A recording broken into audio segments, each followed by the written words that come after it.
Okay, so there's this. This is good. Okay, I don't want to get copyrighted or something like that. But in real, this Mountain Dew is really good.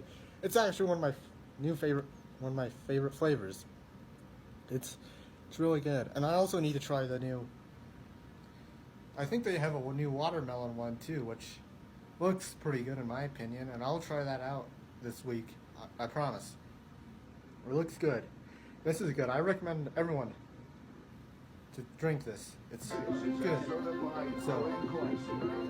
So my rating is a 10 out of 10. It's a 10.